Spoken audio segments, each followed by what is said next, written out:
La botella elegante que todos creen lujo francés no era más que una ilusión valorada en 2.000 millones de dólares. Y lo increíble, casi nadie sabía qué había dentro. Pero el mundo pagó igual. Somos unos entusiastas de las grandes historias relacionadas con las marcas personales icónicas, negocios épicos, microhistorias especiales sobre la economía o dinero, y en cada video te entregamos el research más riguroso. Contamos con el apoyo visual de herramientas de IA, aunque somos nosotros quienes estamos detrás del guión de los videos. Ahora sí, te decía.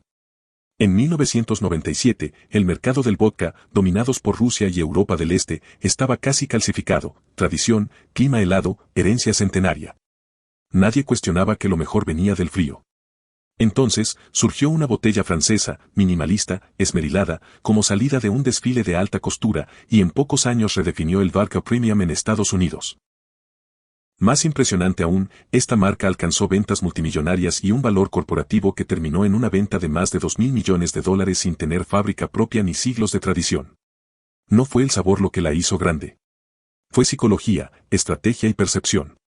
Hoy desentrañamos cómo una idea aparentemente simple le enseñó al mundo que las marcas poderosas venden historias, no productos. El primer escenario. Final de los años 90, Absolut dominando, Smirnoff y otras marcas europeas por todas partes. Nadie pensaba en un producto premium fuera de Europa del Este. Un importador estadounidense, sin herencia en vodka, vio algo que los demás no notaban: la gente pagaba más por percepción que por sabor.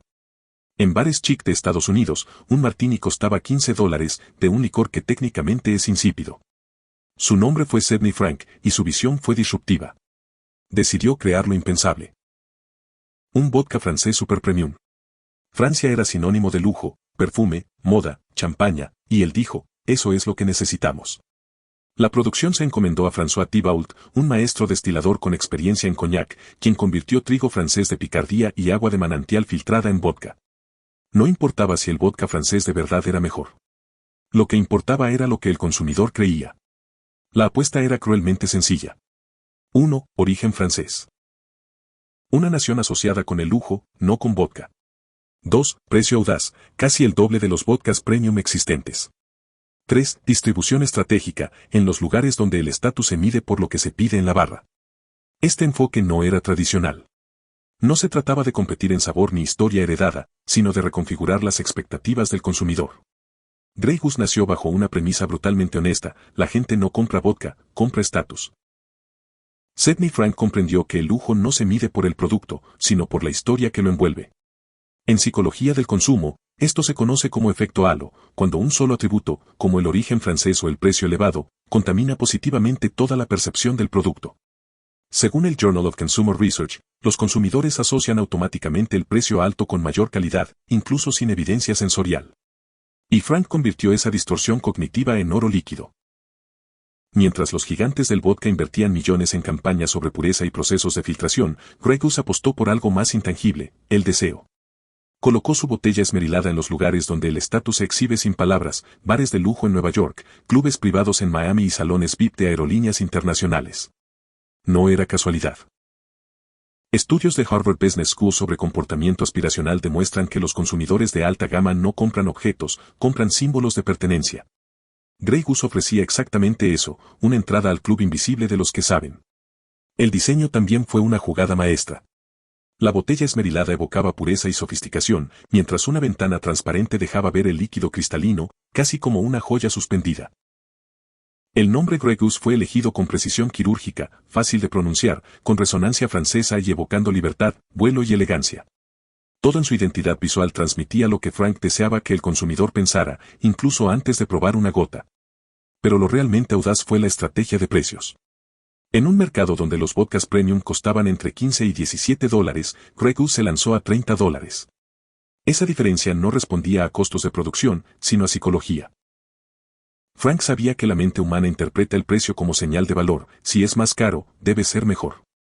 En mercadotecnia, esto se conoce como signaling theory, y Grey Goose la convirtió en su fundamento. El resultado: el consumidor no estaba pagando por el vodka, sino por la sensación de estar bebiendo algo que los demás no podían permitirse. Para rematar, la marca fue introducida con una inversión publicitaria mínima.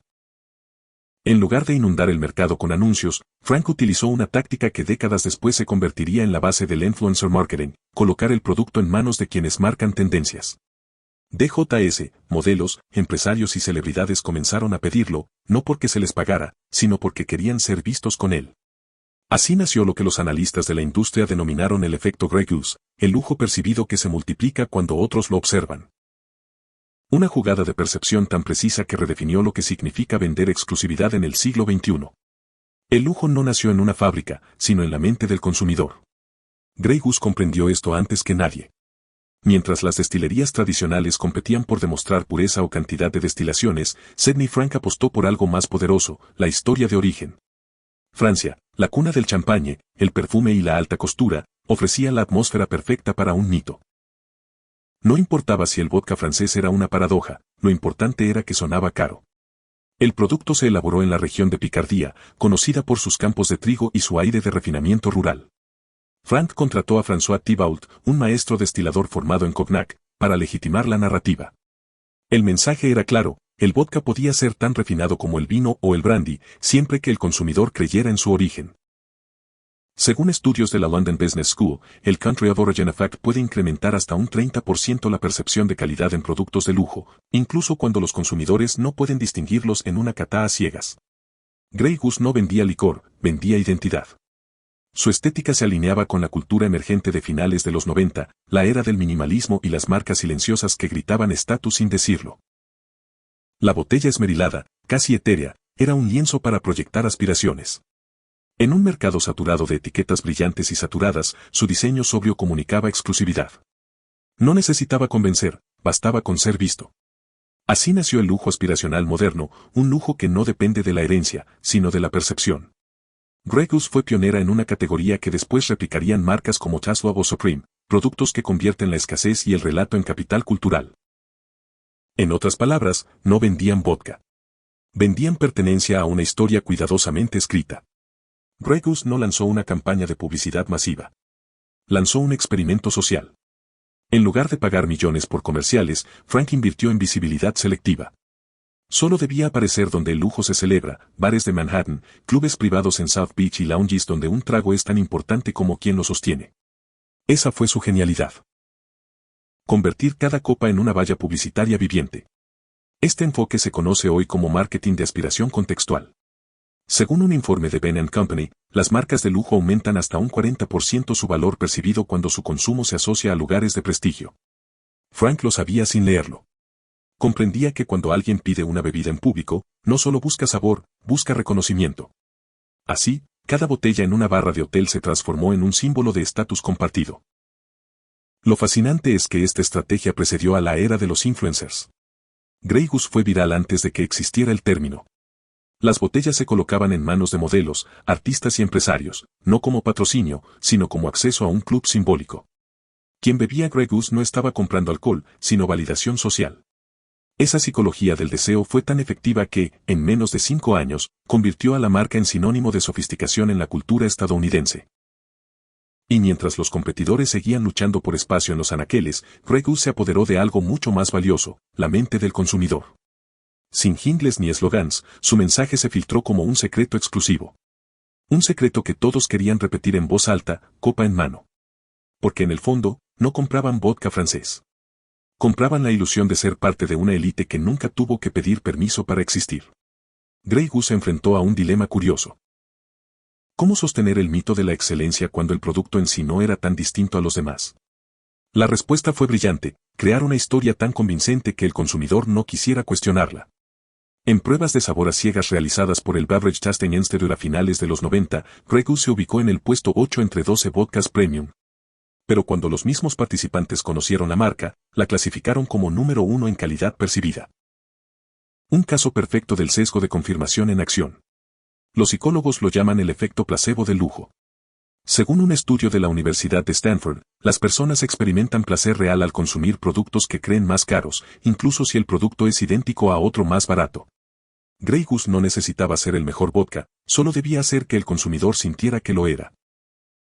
Esa sensación, amplificada por el entorno, el precio y la narrativa francesa, era suficiente para justificar pagar el doble.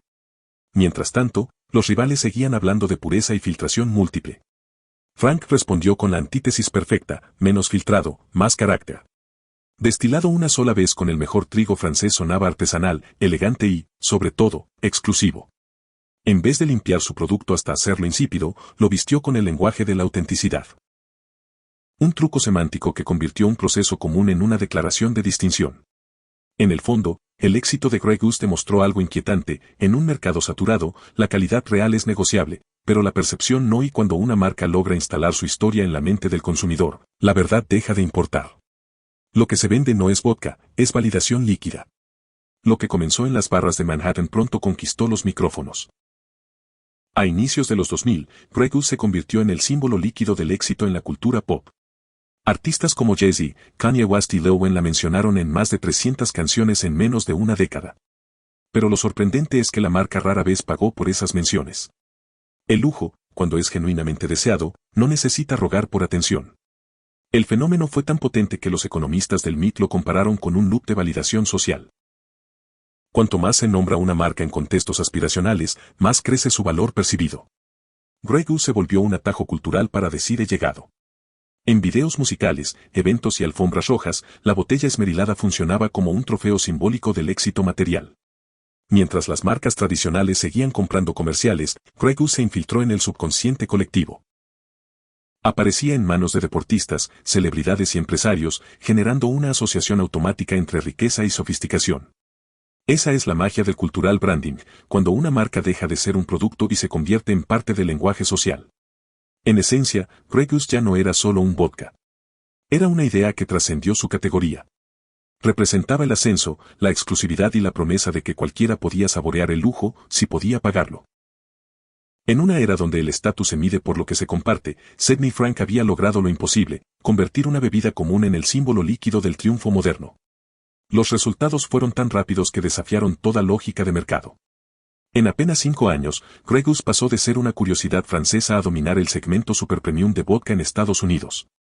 Para el año 2002, ya vendía más de 1,5 millones de cajas anuales, con márgenes de ganancia que rozaban el 80%, frente al promedio de la industria que apenas llegaba al 30%. Ninguna marca de licores había escalado tan alto, tan rápido, con tan poco gasto publicitario.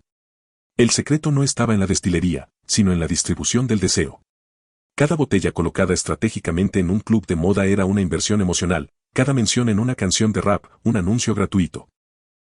El impulso cultural generó un crecimiento orgánico que las agencias tradicionales no podían replicar. Era marketing invisible, sin anuncios, sin eslogans, sin jingles. Solo la pura presión social de querer lo que los demás ya admiraban. A mediados de 2003, la marca alcanzó su punto máximo de influencia. Las ventas se dispararon y las menciones mediáticas superaron a las de Absolut, una marca con décadas de historia. Los analistas comenzaron a llamarlo el efecto champaña del vodka. Un producto de consumo cotidiano envuelto en el aura de lo extraordinario. Grey Goose se convirtió en el espejo líquido del éxito americano, un lujo importado, reluciente y emocionalmente aspiracional. Y mientras los expertos trataban de explicar el fenómeno, Sidney Frank ya estaba moviendo las piezas para su jugada final. Su plan nunca fue construir una herencia, fue crear una burbuja de percepción tan valiosa que alguien más quisiera comprarla. El resultado fue una de las transacciones más asombrosas en la historia del marketing de bebidas. En 2004, Bacardi compró Grey Goose por $2.000 millones en efectivo. Una cifra astronómica para una marca sin destilerías propias, sin tradición y con apenas 7 años de existencia. Lo que Bacardi adquirió no fue una receta ni una infraestructura, sino una percepción colectiva, la idea de que Grey Goose era el vodka más refinado del mundo. Y en la economía del deseo, esa percepción valía cada centavo. La operación fue analizada por Harvard Business Review como un caso de estudio sobre valor intangible y construcción de marca acelerada. Frank había comprimido en 7 años lo que a marcas como Chivas o Genesis les tomó más de un siglo. Su estrategia de validación por terceros, ganar premios, aparecer en medios, ser mencionada por celebridades, creó una herencia instantánea. La ilusión de una tradición donde no existía ninguna. Lo más impactante es que, tras la venta, Bacardi mantuvo intacta la narrativa. No alteró el diseño ni el discurso, porque comprendía que la magia de Grey Goose residía en su mito. La marca siguió creciendo y consolidándose en el segmento de lujo, reforzada por asociaciones con la Fórmula 1, la moda y la gastronomía de alto nivel. En cuestión de años, el vodka francés se convirtió en un símbolo permanente del éxito sofisticado. Sidney Frank, el hombre que una vez apenas sobrevivía vendiendo licores alemanes, se retiró con una fortuna que rozaba los $1.000 millones personales. Su creación había engañado al mundo, y al mismo tiempo lo había educado. Porque lo que vendió no fue vodka. Vendió la idea de que el lujo, cuando se diseña con precisión quirúrgica, puede fabricarse desde cero. Y nadie, desde entonces, volvió a mirar una botella de la misma manera. Como lección, Regus demostró que el lujo no se hereda, se construye. Su ascenso fue una lección brutal sobre cómo las marcas moldean la realidad del consumidor. Cuando no puedes ganar con historia, gana con percepción. Sidney Frank no inventó un vodka, inventó una narrativa que desafió siglos de tradición y convirtió la psicología en un activo más rentable que cualquier destilación. Su estrategia sintetizó 5 verdades del marketing moderno. El precio puede ser un mensaje, la historia es más poderosa que el producto, la escasez genera deseo, las alianzas crean legitimidad y la cultura puede ser el mejor canal publicitario. Cada principio de esta ecuación redefinió cómo las empresas construyen valor en un mundo saturado de información. Hoy, esa fórmula se replica en sectores tan distintos como la moda, la tecnología y las criptomonedas, vender sin vender, seducir sin hablar. Grey Goose no engañó al mundo, lo reveló. Mostró que los consumidores no buscan autenticidad, sino validación, no el mejor sabor, sino la historia más convincente. Su éxito fue una coreografía de símbolos, precios y contextos que transformó un líquido transparente en una metáfora del éxito moderno. Y quizá ahí reside su legado más incómodo, entender que en la era del marketing emocional, la verdad es opcional, pero la percepción es absoluta. Grey Goose no solo cambió la industria del vodka, cambió la manera en que las marcas construyen mito y prestigio. Fue, literalmente, la estafa más elegante de la historia del lujo. Si esta historia te dejó pensando en cómo una simple estrategia puede transformar una marca en mito, no olvides dejar tu like, compartir este video y suscribirte para no perderte los próximos videos. Activa la campana de notificaciones y cuéntame en los comentarios qué otra marca te gustaría que exploremos a fondo. No olvides que tu feedback es muy importante para nosotros, porque nos permitirá mejorar nuestras siguientes entregas. Gracias por quedarte hasta el final.